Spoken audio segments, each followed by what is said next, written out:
Hello everyone. तो चलिए आज का क्लास स्टार्ट करते हैं और आज के क्लास में देखेंगे जियोलॉजिकल क्लासिफिकेशन का थर्ड टाइप यानी कि मेटामॉर्फिक रॉक्स।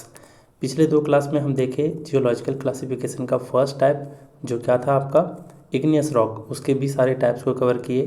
दूसरा था सेडिमेंट्री रॉक्स, उसको भी कवर किए। तो तीसरा आज देखने वाले हैं मेटामॉर्फिक रॉक्स।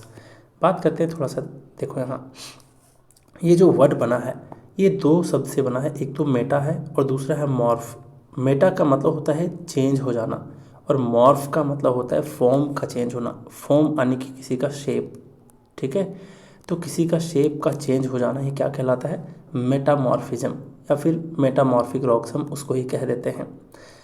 बट आपको एक बात को ध्यान में रखनी है हमेशा कि मेटामॉर्फिक में ये जो मेटामॉर्फिक रॉक्स हैं इसमें ना जो रॉक्स होते हैं वो मेल्ट नहीं होते हैं, यानी कि बिना मेल्टिंग के, विदाउट मेल्टिंग किसी पुरानी रॉक का रूप बदल जाना ही मेटामॉर्फिक कहलाता है। ठीक है, तो इस चीज़ में कन्फ्यूजन नहीं होना चाहिए कि इसका मेल्टिंग हो जाता है, ऐसे नहीं समझना है आपको। क्लियर। तो बात करते हैं थोड़ा सा। अब यहाँ सबसे बड़ी गलती विद्यार्थी क्या करते हैं ना कि वे सोचते हैं कि मेटामॉर्फिक रॉक्स जो है वो पिघल करके बनती है। ऐसा बिल्कुल होता नहीं है। यदि रॉक पिघल जाएगी तो वो फिर से मैग्मा बन जाएगी और बाद में इग्नियस रॉक बनेगी, है ना। वो तो मेटामॉर्फिक कहलाएगी नहीं फिर। तो इसलिए यहाँ पर क्या है कि मेटामॉर्फिज्म में रॉक सॉलिड स्टेट में ही रहती है, इस चीज़ को ध्यान रखना। सॉलिड स्टेट में ही रहती है, केवल उसके मिनरल्स, उसके टेक्सचर और उसके स्ट्रक्चर बदल जाते हैं। इसे ऐसे समझिए जैसे कि कच्ची मिट्टी को अगर आप आग में पकाते हैं, है ना, तो वो ईंट बन जाती है और ईंट पिघलती तो नहीं है, केवल उसका रूप और गुण बदल जाते हैं, है कि नहीं। तो ठीक उसी तरह से क्या होता है मेटामॉर्फिज्म में, रॉक भी बिना पिघले यानी विदाउट मेल्टिंग अपना रूप चेंज कर लेती है और सॉलिड स्टेट में ही रहती है।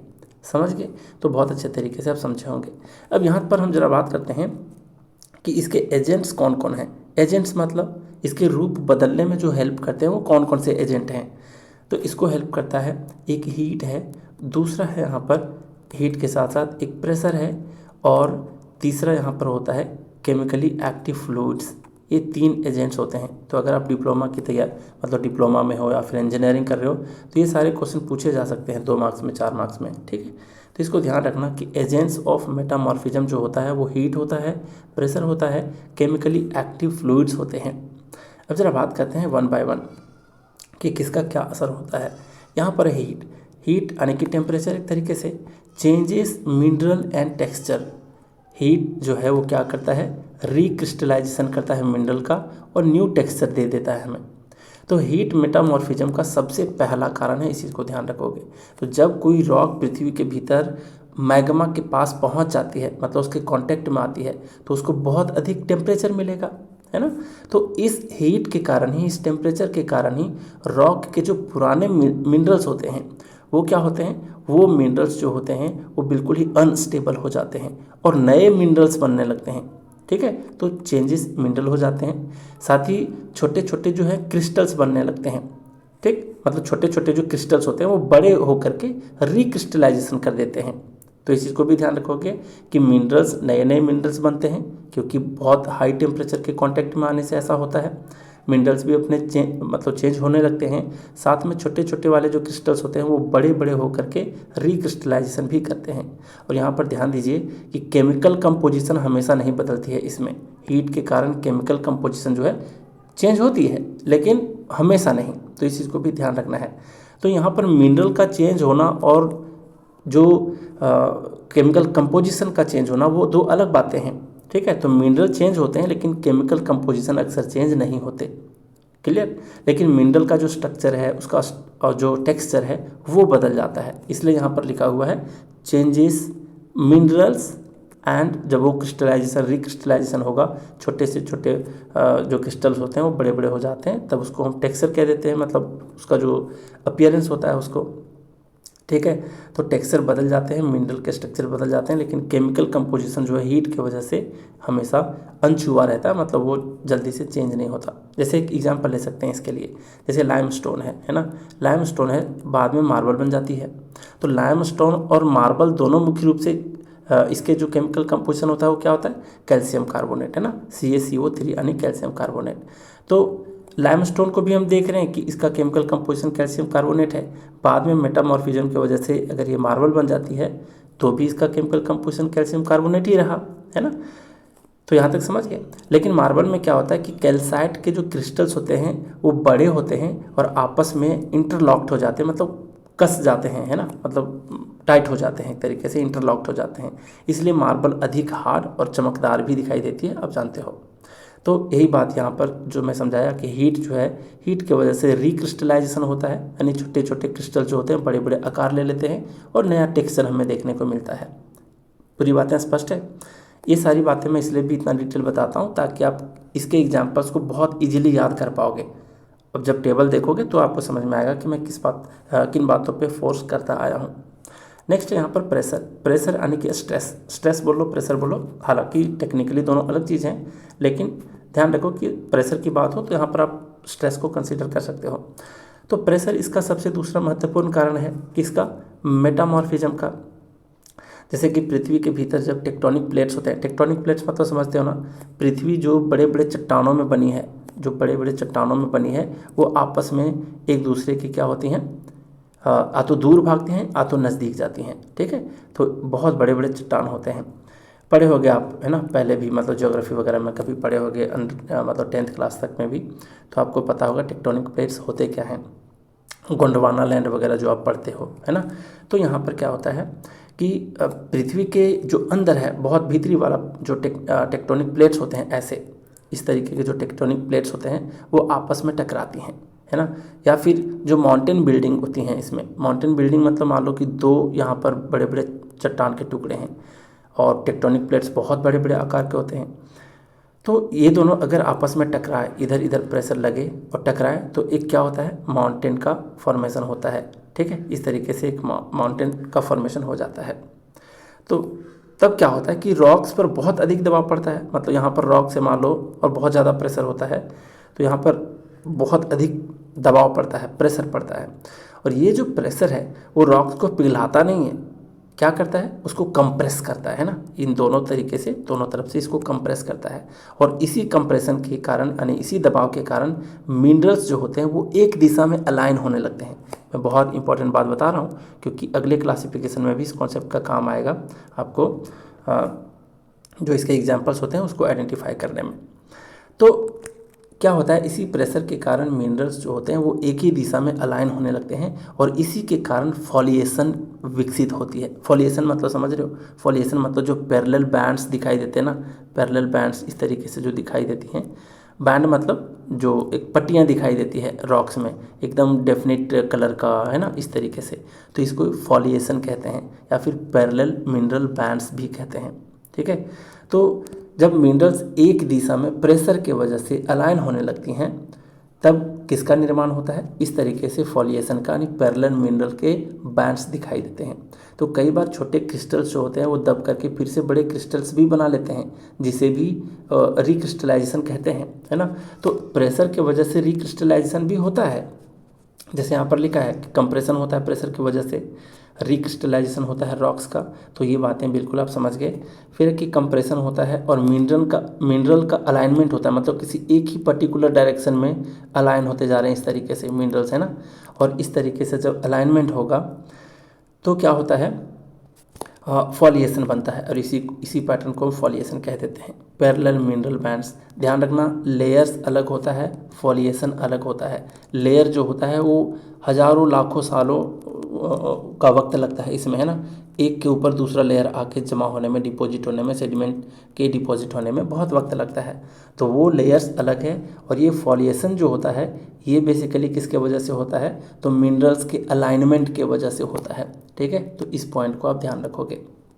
तो इसी के कारण क्या होता है, इसी के कारण जो स्लेट होते हैं, सिस्ट होते हैं या फिर नेइस जो जैसे जो रॉक्स होते हैं उसमें पैरेलल बैंड्स हमको दिखाई देते हैं, है ना, या फिर लेयर्स जैसे ही दिखाई देते हैं, लेकिन लेयर्स का कॉन्सेप्ट अलग है, वो डिपॉजिट के कारण होता है। और यहाँ पर जो फॉलिएशन है ये मिनरल्स के अलाइनमेंट की वजह से होता है।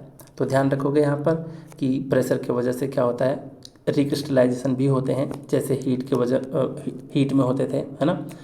फिर यहाँ पर कंप्रेशन की वजह से क्या होता है आप तो देख लिए, मिनरल्स जो होते हैं वो क्या होते हैं, एक दिशा में अलाइनमेंट हो जाते हैं और फॉलिएशन वहाँ पर हमें दिखाई देने लगता है।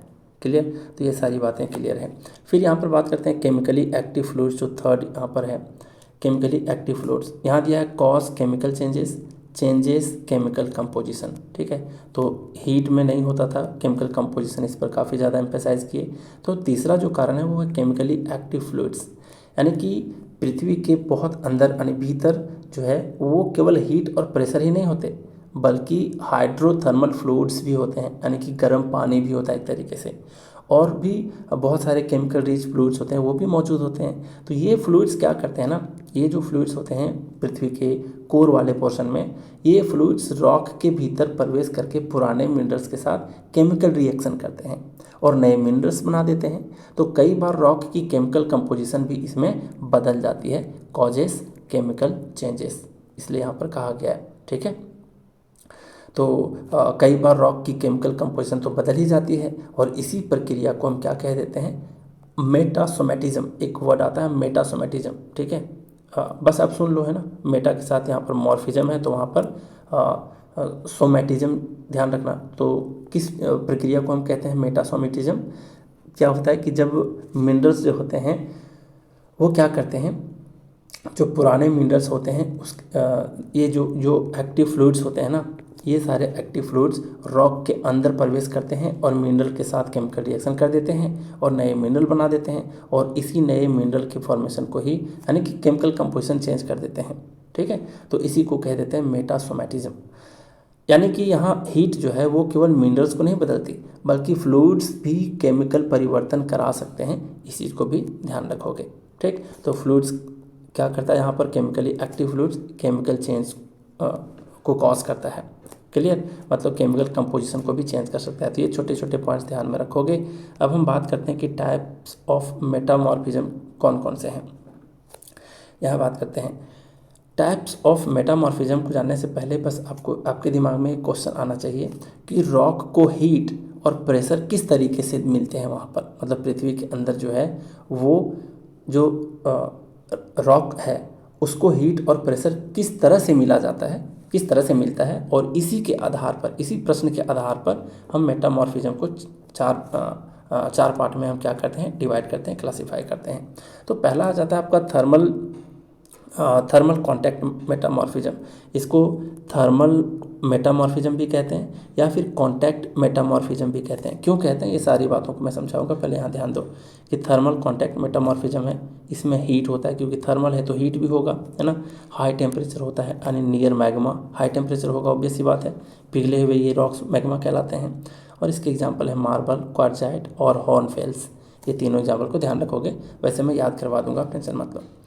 तो यहाँ पर क्या होता है कि यदि रॉक पर जो मुख्य प्रभाव है ना, वो केवल हीट का हो, मतलब यहाँ पर ये कहने का मतलब है कि विशेष करके मैग्मा के कांटेक्ट में जब आते हैं कौन, रॉक जो है उसका रॉक पर जो मेन प्रभाव होता है इसमें, इस वाले टाइप में रॉक पर जो मेन प्रभाव होता है वो किसके कारण होता है, हीट के कारण होता है, खास करके मैग्मा के कांटेक्ट में आने के कारण, है ना। इसलिए इसको कांटेक्ट कह दिया गया है, कांटेक्ट मेटामॉर्फिज्म भी कह दिया जाता है। तब क्या होता है उस स्थिति में कि उसको मतलब उस रॉक को जब मैग्मा के संपर्क में वो आ जाता है तो उसे थर्मल या फिर कांटेक्ट मेटामॉर्फिज्म कह देंगे, है ना। हीट के कांटेक्ट में आने से थर्मल भी कह सकते हैं क्योंकि ये मैग्मा के कांटेक्ट में आ जाता है दूसरे रॉक्स, तो उसको हम कांटेक्ट मेटामॉर्फिज्म भी कह देते हैं। यहाँ प्रेशर जो है वो बहुत कम होता है, ठीक है, इसलिए मिनरल्स किसी एक दिशा में अलाइन नहीं होते और रॉक में फोलिएशन भी विकसित यहाँ पर नहीं होता। इस चीज़ को आप समझ पा रहे हो, क्योंकि फॉलिएशन का मुख्य एजेंट जो होता है वो प्रेशर होता है। तो यहाँ पर रॉक में फॉलिएशन भी विकसित नहीं होती, इस चीज़ को भी ध्यान रखोगे। केवल हीट के कारण मिनरल्स रिक्रिस्टलाइज हो जाते हैं, इस चीज़ को ध्यान रखोगे, है ना। रिक्रिस्टलाइज किसके वजह से होते हैं, हीट के कारण, जो अभी भी मैं आपको बताया। फिर क्या होता है कि रॉक बहुत ही ज़्यादा हार्ड हो जाता है और क्रिस्टलाइन बन जाता है, ठीक है। तो इसी जैसे कि हम देखेंगे यहाँ पर है मार्बल है, तो क्या होता है लाइमस्टोन जो है वो किस में कन्वर्ट हो जाता है, मार्बल में, वही हीट की वजह से। फिर दूसरा यहाँ पर सैंडस्टोन जो है वो आपका क्वार्टजाइट में कन्वर्ट हो जाता है है कि नहीं। और जो क्ले रिच रॉक्स जो होते हैं, क्ले रिच है ना, जिसमें क्ले बहुत अधिक मात्रा में होती है, उससे हॉर्नफेल्स बनता है। तो इस चीज़ को ध्यान रखोगे। इस क्वार्ट्ज सैंडस्टोन से बना और मार्बल लाइमस्टोन से बना, और हॉर्नफेल्स किससे बना, हॉर्नफेल्स बना क्ले रिच रॉक से। तो यहाँ पर कांटेक्ट विथ मैग्मा जो है वही क्या कहलाता है, थर्मल मेटामॉर्फिज्म या फिर कांटेक्ट मेटामॉर्फिज्म। फिर आगे बात करते हैं, यहाँ पर है कैटाक्लैस्टिक, जिसको डायनेमिक मेटामॉर्फिज्म भी कहते हैं। तो कैटाक्लैस्टिक मेटामॉर्फिज्म या फिर डायनेमिक मेटामॉर्फिज्म, ये रॉक के टाइप भी कह सकते हैं, कैटाक्लैस्टिक मेटामॉर्फिक रॉक, है ना, इस तरीके से भी कह सकते हैं, डायनेमिक मेटामॉर्फिक रॉक ऐसे भी कह सकते हैं। तो यहाँ पर समझते हैं, यहाँ पर क्या दिया है, इसमें डायरेक्टेड प्रेशर होता है। डायरेक्टेड कहने का मतलब किसी एक पर्टिकुलर डायरेक्शन में प्रेशर लगना, है ना, इसी को कहते हैं डायरेक्टेड प्रेशर। फिर यहाँ पर फॉल्ट जोन है या फिर प्रेशर ओनली जो दिया है, इसका मतलब समझो, जैसे दो टेक्टोनिक प्लेट की बातें कह रहे थे ना हम, और एक दूसरे के ये कांटेक्ट में आते हैं, कई बार दूर भी जाते हैं, कई बार कांटेक्ट में भी आते हैं प्रेशर की वजह से। तो ये क्या होता है, जब कांटेक्ट में आता है ना, तो यहाँ पर एक दरारें आपको जो नज़र आ रही हैं, इसी पोर्शन को हम कह देते हैं फॉल्ट जोन्स। ठीक है, टेक्निकल टर्म है, इसको ध्यान में रखने की कोशिश करना। तो क्या होता है कि जो कैटाक्लैस्टिक मेटामॉर्फिज्म जो है, कैटाक्लैस्टिक मेटामॉर्फिज्म में क्या होता है, इसकी जो कहानी है वो फॉल्ट जोन से शुरू होती है, यानी कि इस जोन से शुरू होती है, इस चीज़ को भी ध्यान रखना। तो जब अर्थ की दो बड़ी चट्टानें जो हैं वो फॉल्ट के, यानी कि इस दरार के दोनों ओर एक दूसरे के सापेक्ष मान लो कि खिसकते जाती हैं, ठीक है, मतलब एक दूसरे के कंपैरिजन में खिसकते जाती हैं। तो इसमें कौन सा स्ट्रेस लगेगा, शियरिंग स्ट्रेस भी लगेगा, है ना। तो सिंपली प्रेशर भी कह दें या फिर शियरिंग स्ट्रेस भी कह सकते हैं। तो क्या होता है कि एक दूसरे के इर्द गिर्द जब ये खिसकती हैं तो उनके बीच की जो रॉक्स है इस पर बहुत ज़्यादा प्रभाव पड़ता है। मतलब यहाँ पर कुछ रॉक्स भी तो होंगे जो टच में आ रहे होंगे दोनों टेक्टोनिक प्लेट के, तो इस पर बहुत ही अधिक क्या लगता है, डायरेक्टेड प्रेशर लगता है। देख लो, किसी एक पर्टिकुलर डायरेक्शन में ही प्रेशर लगता है, सारे डायरेक्शन में नहीं। शेयरिंग भी पड़ती है, ज़रा देख लो, मान लो कि इस तरीके से दो प्लेट हैं आपस में, मान लो कि एक इधर जाने की कोशिश कर रही है, ये इधर आने की कोशिश कर रही है, तो दोनों के बीच क्या लगेगा, शेयरिंग स्ट्रेस लगेगा, यानी प्रेशर लगेगा। तो यहाँ पर हीट की अपेक्षा प्रेशर ज़्यादा महत्वपूर्ण है ना। और रॉक बार बार टूटती है, यानी कि यहाँ पर रगड़ाने से क्रश होती है, रगड़ खाते रहती है। तो इसी के कारण इसको हम क्या कह देते हैं, कैटाक्लैस्टिक कहते हैं। क्यों, क्योंकि कैटाक्लैस्टिक जो वर्ड बना है ये ग्रीक वर्ड है, जिसका मतलब ही होता है ब्रेकिंग या फिर क्रशिंग। ठीक है, तो यहाँ पर क्या होता है कि जैसे कि यदि मान लो क्रशिंग बहुत अधिक हो जाए तो रॉक बारीक होकर के, यहाँ पर जो रॉक है वो बारीक होकर के स्ट्रेच होने लगती है। ठीक है, तो जो उस स्ट्रेच के कारण, यानी कि वो बारीक रॉक से जो स्ट्रेच होती है उसमें, उससे जो बनती है ना वो रॉक कहलाती है ये मिलोनाइट। ठीक है, तो मिलोनाइट को भी ध्यान रखोगे।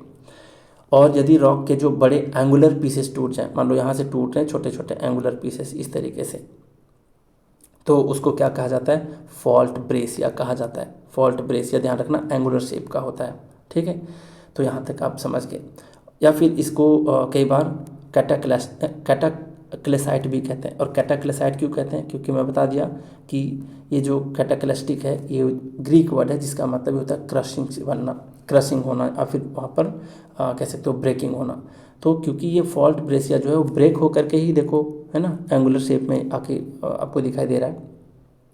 तो अब सिंपली समझिए कि मिलोनाइट और फॉल्ट ब्रेसिया किस तरह से बना है। और भी डिटेल देखेंगे जब टेबल को मैं याद करा रहा हूँगा। यहाँ तक स्पष्ट है।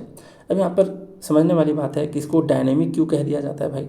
तो डायनेमिक इसलिए भी कई बार इसको कह दिया जाता है, मतलब डायनेमिक मेटामॉर्फिक रॉक भी इसको इसलिए कह दिया जाता है क्योंकि ये जो मेटामॉर्फिक जो है वो फॉल्ट जोन में रॉक्स की मूवमेंट के कारण होता है। तो उसी मूवमेंट के कारण और शेयरिंग के कारण या फिर क्रशिंग के कारण जो होता है, तो मूवमेंट जहाँ भी आता है उसको हम डायनेमिक कह देते हैं।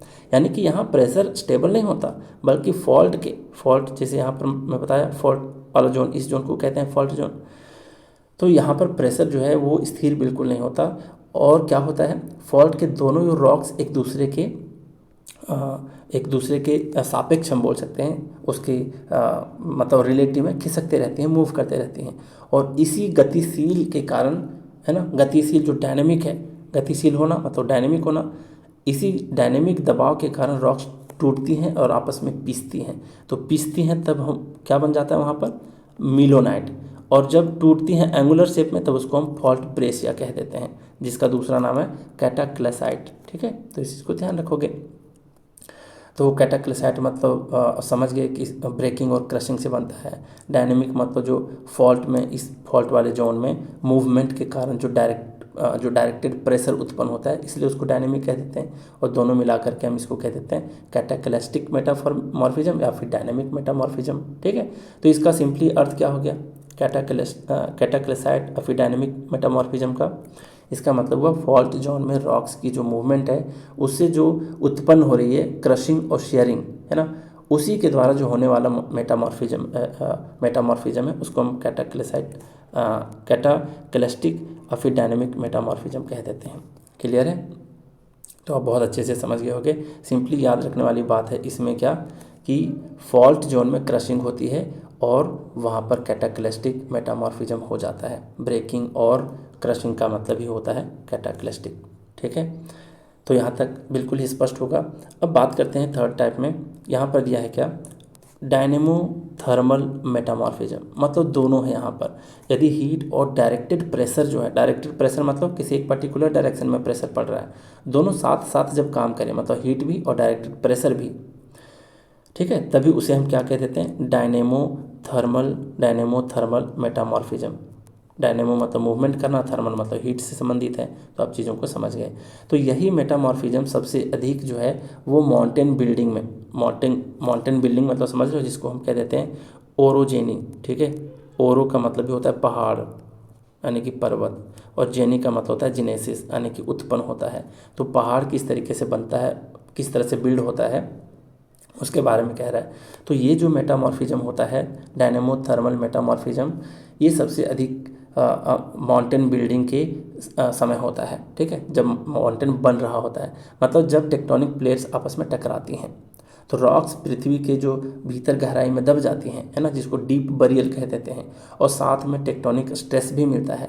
तो इसके परिणाम स्वरूप क्या होता है कि हीट और प्रेशर दोनों मिलकर के रॉक का रूप बदल देते हैं, और उसी को हम कह देते हैं डायनेमो थर्मल मेटामॉर्फिज्म। क्लियर है। अब यहाँ पर क्या होता है, इस प्रक्रिया में क्या होता है, अब देखोगे कि यहाँ पर है, ये है स्लेट, ठीक है, ये है शिस्ट और ये है नेइस।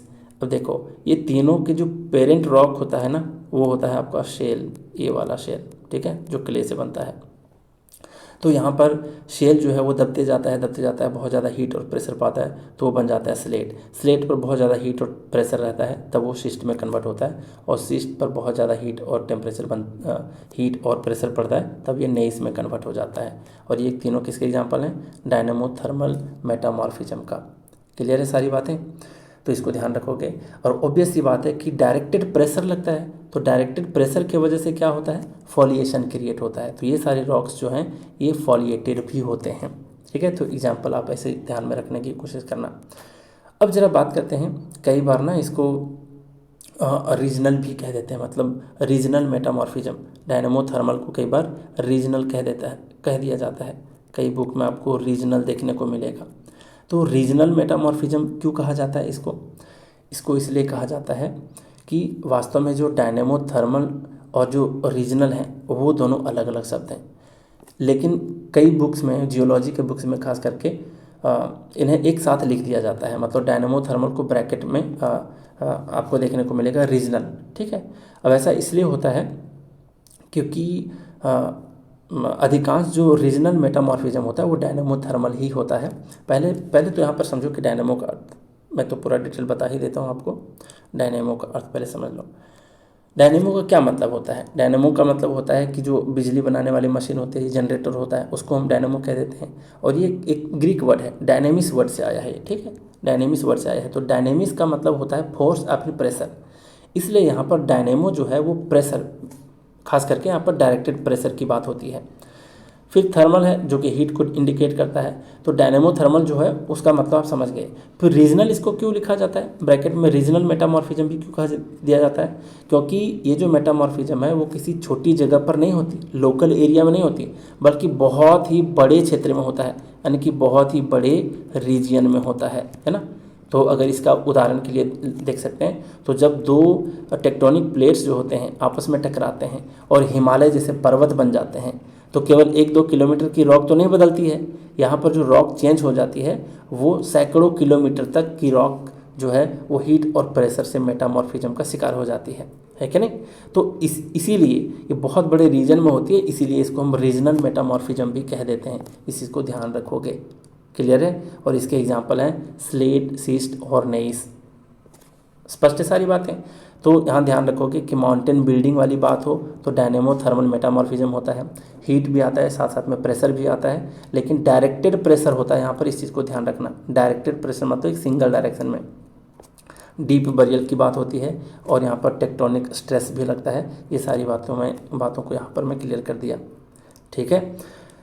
अब बात करते हैं, नेक्स्ट है प्लूटोनिक मेटामॉर्फिज्म। इसको ज़रा देखते हैं कि क्या है ये प्लूटोनिक मेटामॉर्फिज्म। प्लूटोनिक का अर्थ तो आप समझ गए होंगे कि बहुत डीप की बात कह रहा होता है ये, है ना। प्लूटोनिक मतलब बहुत ज़्यादा डीप में। तो प्लूटोनिक मेटामॉर्फिज्म जो है वो पृथ्वी की बहुत अधिक गहराई में होता है। यहाँ पर क्या दिया है, हीट दिया है, लेकिन यूनिफॉर्म प्रेशर दिया है। डायरेक्टेड प्रेशर के वजह से फॉलिएशन क्रिएट होता है। क्यों? क्योंकि किसी एक पर्टिकुलर डायरेक्शन में अगर मिनरल्स के अलाइनमेंट होते रहेंगे तब यहाँ पर फॉलिएशन क्रिएट होता है, समझ रहे। इस तरीके से आपको एक पट्टी सी दिखाई देती है। डायरेक्टेड प्रेशर के वजह से क्या होता है, जो मिनरल्स होते हैं उसका अलाइनमेंट होता है एक पर्टिकुलर डायरेक्शन में, जो पट्टी का रूप ले लेती है और इसी पट्टी को फॉलिएशन कह देते हैं। लेकिन यूनिफॉर्म प्रेशर अगर मान लो कि एक रॉक है यहाँ, ठीक है, इधर से प्रेशर, इधर से प्रेशर, इधर से प्रेशर, या फिर कुछ प्रेशर उल्टे डायरेक्शन में, तो बताओ किसी एक डायरेक्शन में मिनरल्स जाके जमा होंगे? बिल्कुल नहीं होंगे, है ना। तो ये यूनिफॉर्म प्रेशर कहलाता है, तो वहाँ पर फॉलिएशन क्रिएट नहीं होता। तो इस चीज़ को आप समझ गए होंगे, क्लियर। तो यहाँ पर क्या होता है कि प्लूटोनिक मेटामॉर्फिज्म में जो अर्थ है वो बहुत गहराई में होती है। प्लूटोनिक मेटामॉर्फिज्म, इस बात को आप समझ गए होंगे। यहाँ पर टेम्परेचर भी बहुत अधिक होता है और प्रेशर भी बहुत ज़्यादा अधिक होता है, ठीक है। हीट और यूनिफॉर्म टेम्परेचर भी होता है। ग्रेट डेप्थ में रॉक्स बिकम प्लास्टिक। यहाँ पर कहने का मतलब है कि टेम्परेचर भी ज़्यादा है, प्रेशर भी ज़्यादा है, लेकिन एक महत्वपूर्ण बात यह है कि यहाँ पर प्रेशर जो है वो चारों ओर से यूनिफॉर्म प्रेशर लगता है, बराबर लगता है, ठीक है। इसे ही हम लोग क्या कह देते हैं फ्लूइड मैकेनिक्स में, हाइड्रोस्टैटिक प्रेशर। पढ़े हो कि नहीं पढ़े हो तो मैं पढ़ाऊँगा। तो इसको ही जो यूनिफॉर्म प्रेशर होता है इसको हाइड्रोस्टैटिक प्रेशर भी कह देते हैं। डायरेक्टेड प्रेशर ये नहीं होता है ना, क्योंकि डायरेक्टेड प्रेशर नहीं होने के कारण मिनरल किसी एक दिशा में अलाइन नहीं होते। इसलिए सामान्य तौर पर देखा जाता है कि प्लूटोनिक मेटामॉर्फिज्म में फॉलिएशन विकसित नहीं होती है और इतनी गहराई में रॉक इतनी गर्म हो जाती है कि वो पूरी तरह से पिघलती तो नहीं, लेकिन प्लास्टिक की तरह व्यवहार करने लगती है। इसलिए यहाँ पर यह है कि बिकम प्लास्टिक, ठीक है, मतलब कि धीरे धीरे अपना आकार बदल सकती है प्लास्टिक फॉर्म में आके।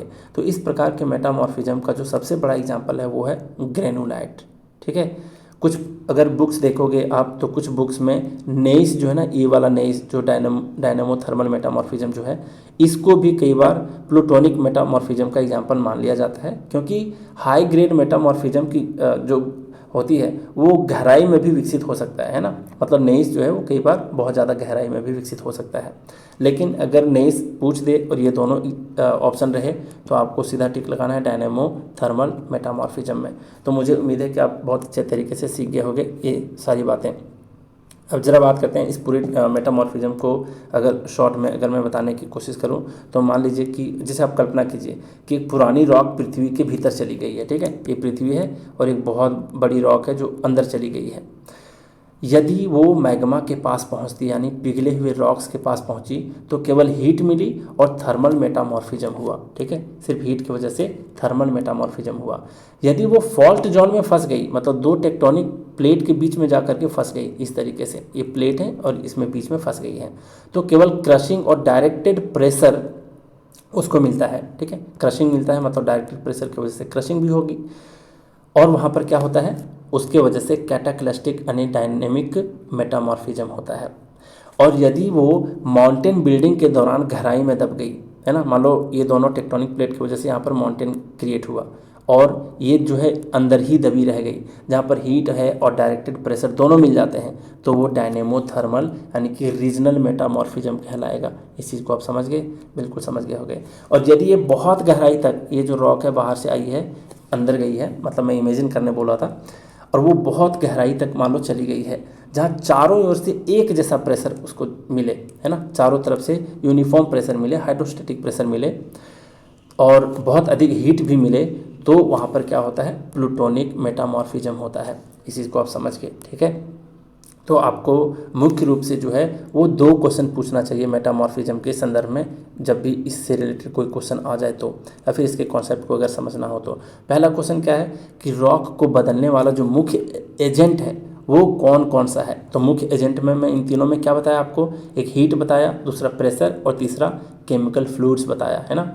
और दूसरा क्वेश्चन क्या पूछोगे कि यदि प्रेशर लगा था, है ना, जैसे इन दोनों में लगा था, यदि प्रेशर लगा था तो किस तरह का प्रेशर था, डायरेक्टेड प्रेशर था या फिर यूनिफॉर्म प्रेशर था। तो इस क्वेश्चन से आपको एक चीज़ सीखने को क्या मिलेगा कि कौन से जो रॉक्स हैं, कौन से रॉक्स हैं उसमें फॉलिएशन होगा या नहीं होगा। तो हम देखें कि अगर इसमें स्लेट में, सिस्ट और नेइस में डायरेक्टेड प्रेशर लगा था, इसके वजह से इसमें फॉलिएशन क्या होगा, मतलब फॉलिएशन बनने की संभावना अधिक होती है इसमें, ठीक है। और मिलोनाइट में भी ऐसा होता है। फिर यूनिफॉर्म प्रेशर की अगर बात करें, यूनिफॉर्म प्रेशर की अगर बात करेंगे तो उसमें फॉलिएशन सामान्य रूप से नहीं बनती है। जैसे इसका एग्जांपल है ग्रेनुलाइट। ग्रेनुलाइट में ही ग्रेनुल्स वर्ड है जिसका मतलब ही होता है दानेदार होना, है ना, तो इसमें फॉलिएशन नहीं बनते। तो इस चीज़ को ध्यान रखोगे। मतलब यही 2 जो कॉन्सेप्ट में बताया आपको कि मतलब रॉक को बदलने वाले मुख्य जो एजेंट हैं वो क्या है, और दूसरा क्वेश्चन था कि प्रेशर लगा तो किस प्रकार के प्रेशर लगा। और अगर इन दोनों बात को ध्यान में रख लोगे तो ऑब्वियस सी बात है कि इसके एग्जांपल्स को याद करने में बहुत ज़्यादा हेल्प मिलेगा। और देखेंगे सारे रॉक्स के टाइप्स को देखेंगे कब, जब हम उस टेबल की चर्चा करेंगे जिसमें सबका एग्जाम्पल दे रखा है, फिर से डिस्कस करेंगे उसको बहुत डिटेल में। तो थर्मल जो है हीट ओनली, कैटाक्लिस्टिक है directed pressure only, dynamo thermal है हीट भी लगता है डायरेक्टेड प्रेशर भी लगता है, और प्लूटोनिक में हीट लगता है यूनिफॉर्म प्रेशर लगता है। तो यहाँ पर देख रहे हो कैटाक्लिस्टिक और डायनेमिक थर्मल दोनों में डायरेक्टेड प्रेशर है, यानी कि ये दोनों के एग्जाम्पल्स जो होंगे वो फॉलिएशन का एग्जाम्पल होगा, है ना, फॉलिएशन इसमें बनेगा। और थर्मल में फॉलिएशन नहीं बनेगा और प्लूटोनिक में भी फॉलिएशन जो है नहीं बनेगा, ठीक है। तो फॉलिएटेड रॉक्स के एग्जांपल कई बार एग्जाम में पूछ लिए जाते हैं। मुझे उम्मीद है कि हर कॉन्सेप्ट को आप बहुत अच्छे तरीके से सीख रहे होंगे। इस वीडियो को लाइक करना। तो आज की क्लास को हम यहीं रैप अप करते हैं। Thank you very much.